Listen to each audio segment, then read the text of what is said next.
स्वागत है दोस्तों स्टडी फॉर यूपीएससी में।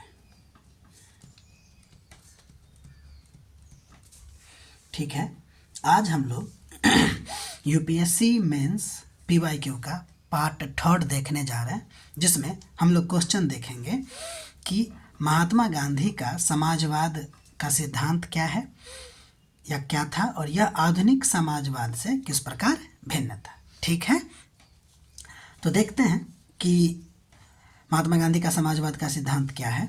तो महात्मा गांधी का जो समाजवाद का जो सिद्धांत है ना, वो आपको सत्य और अहिंसा पर आधारित थे। ठीक है, इनका कहना था कि समाज में जो परिवर्तन है ना, वह परिवर्तन का साधन हिंसा नहीं बल्कि नैतिक जागरूकता है, जो कि आपको सत्य और अहिंसा पर आधारित है। उसी तरह उनका समाजवाद का सिद्धांत ट्रस्टीशिप का सिद्धांत था। गांधी जी अपने ट्रस्टीशिप सिद्धांत के अनुसार पूंजीवादी को यानी पूंजीपति को अपनी संपत्ति का उपयोग समाज के कल्याण के लिए प्रेरित करने के लिए करते थे। यानी कि उनको कहना था कि पूंजीपति जो है ना, अपनी संपत्ति का उपयोग जो है समाज के कल्याण में करे। ठीक, उनके समाजवाद में सर्वोदय का सिद्धांत भी शामिल था। सर्वोदय का सिद्धांत का मतलब है सभी वर्गों के कल्याण के प्रयास पर बल देना, यानी कि सभी का उदय। ये समथिंग आप समझिए समावेशी, मतलब कि समावेशी विकास के जैसा है। समावेशी विकास जिसमें सभी वर्गों के कल्याण की बात किया जाता है। ठीक है, इसके अलावा उनके समाजवाद में विकेंद्रीकृत ग्राम स्वराज की भी चर्चा थी। ठीक है, उनका कहना था कि प्रत्येक समाज जो है वह आत्मनिर्भर और स्वशासित होना चाहिए। ठीक है, यानी कि वो राज्य के पक्षधर नहीं थे।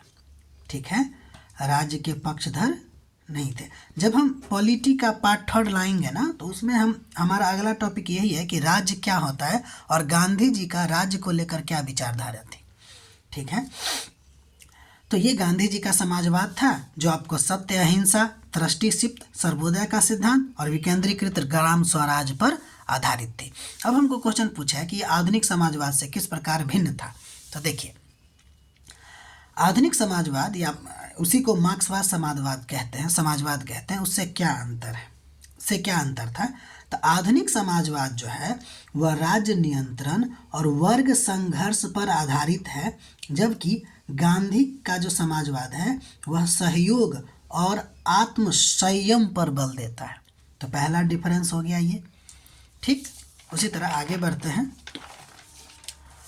दूसरा डिफरेंस ये है कि मार्क्सवाद जो समाजवाद है ना, यानी मार्क्सवादी समाजवाद जो है वह भौतिकवादी यानी कि मटेरियलिस्टिक है।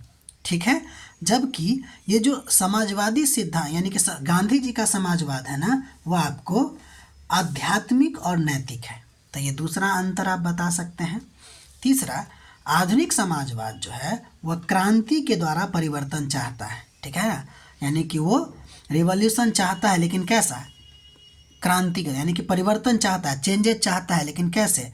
क्रांति के द्वारा। ठीक है, जबकि गांधी जी जो है वह अहिंसा के द्वारा सुधार में विश्वास रखते हैं, यानी कि वो सुधार चाहते हैं। ठीक है, कि लोग, उनका कहना सिंपल है कि लोग जो है मूलतः गलत नहीं होते हैं। हो सकता है उनको सत्य का पता नहीं है और सत्य की जानकारी के बाद वो शायद बदल जाए। ठीक है, तो यही 3 अंतर हम लोग लिखेंगे। अब देखिए, निष्कर्ष के तौर पे हम कह सकते हैं कि गांधी का समाजवाद मानव केंद्रित है, नैतिक और विकेंद्रित है, व्यवस्था की स्थापना का प्रयास करता है। यानी कि गांधी का समाजवाद मानव केंद्रित और नैतिक और विकेंद्रित व्यवस्था की स्थापना की बात करता है। यह आधुनिक समाजवाद की तरह केवल आर्थिक समानता नहीं बल्कि मानवता, सहयोग और नैतिकता पर आधारित एक न्यायपूर्ण समाज की परिकल्पना करता है।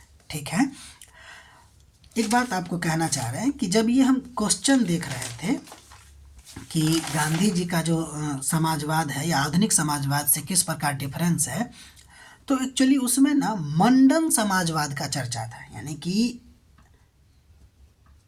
मंडन सोशलिज्म का चर्चा था वहाँ पे। तो जब हम इसको सर्च कर रहे थे या पता करने की कोशिश कर रहे थे तो हमको पता नहीं चल पाया कि मंडन समाजवाद या मंडन सोशलिज्म क्या है। फिर भी जब कोशिश किए तो पता चला कि ये प्रिंटिंग मिस्टेक हो सकता है यूपीएससी का। बहुत सारा उस समय के लोगों का कमेंट हम देखें, ठीक है। फिर भी अगर हम मंडन की बात करें तो मंडन समाजवाद को लेकर लोग कहते हैं कि वो एम.एन. रॉय यानी कि माघवेंद्र रॉय के सोशलिज्म की बात शायद यूपीएससी कर रहा हो, ठीक है। तो एक क्वेश्चन प्रैक्टिस के लिए हम लोग देख लेते हैं। हालांकि एम.एन. रॉय में मंडन नाम नहीं आता है, ठीक है, माघवेंद्र रॉय आता है, यहाँ पे मंडन है ही नहीं, इसलिए शायद मिसप्रिंट ही हुआ हो, ठीक है। फिर भी एक कंपैरिजन के तौर पे आप लोग गांधीयन मॉडर्न जो कि आपको बता चुके हैं और एम.एन. रॉय का सोशलिज्म देख लीजिएगा। ध्यान दीजिएगा कि एम.एन. रॉय का जो सोशलिज्म है ना वो व्यक्तिवाद यानी कि व्यक्तिगत स्वतंत्रता पर निहित था, ठीक है। वो व्यक्तिगत स्वतंत्रता को ज़्यादा तरजीह देते थे, ठीक है। तो ये आपको प्रैक्टिस के लिए आप कोशिश करके लिखने की ज़रूर कोशिश कीजिएगा, ठीक है। बाकी अच्छा लगे तो आप कमेंट कीजिए और इसको ना मतलब कि देखिए, समझिए और इसका नोट बनाने की कोशिश कीजिए, यानी कि प्रैक्टिस करना शुरू कीजिए, ठीक है। विदाउट प्रैक्टिस कुछ होने वाला नहीं है, ठीक है। नहीं आता हो या आता हो, लिखना बहुत ज़रूरी है। जब आप लिखिएगा तो धीरे धीरे आदत बन जाएगी लिखने का, ठीक है। तब तक के लिए आप अपना ख्याल रखिए, चैनल को सब्सक्राइब कीजिए, अच्छा लगे तो शेयर कीजिए और अगर आपको इसमें कुछ सुधार के लगता है कि सुधार हमें करना चाहिए तो आप कमेंट में हमें अपना राय दे सकते हैं, ठीक है। मिलते हैं फिर अगले वीडियो में। Thank you.